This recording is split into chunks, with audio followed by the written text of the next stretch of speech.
So for my negative space shot, immediately the idea that came to my head was rock climbing, where you have a very small rock climber with a large rock face that he's climbing on. A lot of negative space there. Um, some characteristics I was trying to think of would be it has to be a big enough rock face that the climber looks small relative to the area. You can't have a lot of features on it. You want it to be, a pretty neutral, flat background. Being featureless means it's both hard to climb and inherently a little bit more difficult to photograph. It also limits your number of rock faces.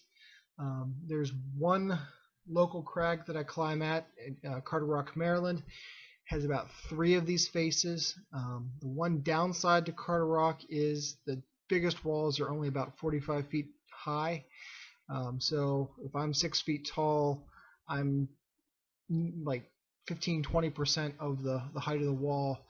So there's limitations there, and then until you get trees and you crop it down, at best I'm going to be maybe a quarter of the frame. So there's not nearly as much negative space as I would like. I'd like to be 10% of the wall. There were 3 faces in consideration. The one I ended up using is Jan's face. It's about 40 feet wide by about 45 feet tall. That was what I thought would be my best choice because it's very, very flat. It's actually a very, very hard climb. The 2 edges are not too bad, but the very center of it is just blank.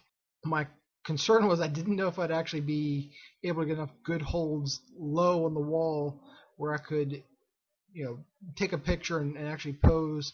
I didn't want to have the ropes there because I thought that would detract from the image, especially with the negative space theme. If there was a rope running through that line, I thought it'd be too distracting. I didn't want to have to try to Photoshop it out.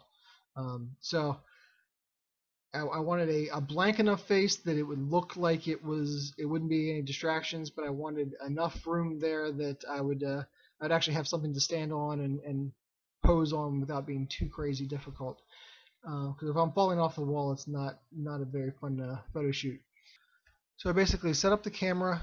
I gave myself a 1-minute delay. That gave me time to get over to the wall, clean off my shoes, kind of get it all set up.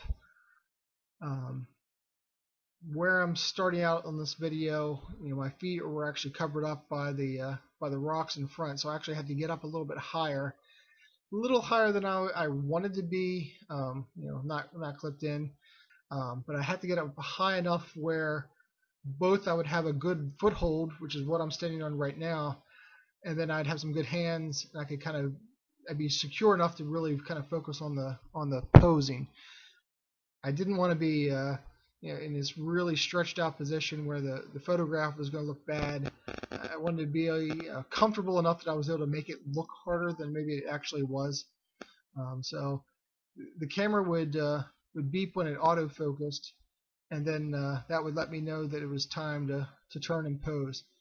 So I did this 3 different times, different camera angles, before I finally called it quits and packed up and actually went rock climbing and closed out the day. There's another smaller bouldering face which was just too small. It was maybe only 20 feet high, so I took up the majority of the shot. There wasn't any negative space there.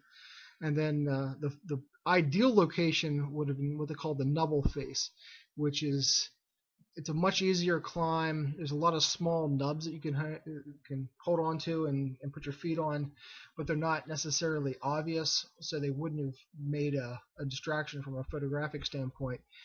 Problem with that is it's very, very popular, and there were a ton of people on it, so there's just no way I was going to get a clean photograph there. There's 4 different groups were rock climbing on it.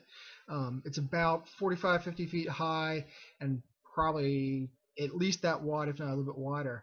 But it's also right up against the river, so you only have 10-15 feet between the rock and the river.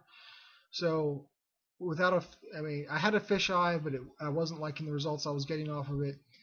So I almost would have needed like a kayak or something out in the river to give me that depth where I could zoom in on me to get the negative space. So just from a number of people and not having a good place to put the camera, it ruled that one out. That would have been the ideal rock surface to have done this photo on. So stuck with Jan's face.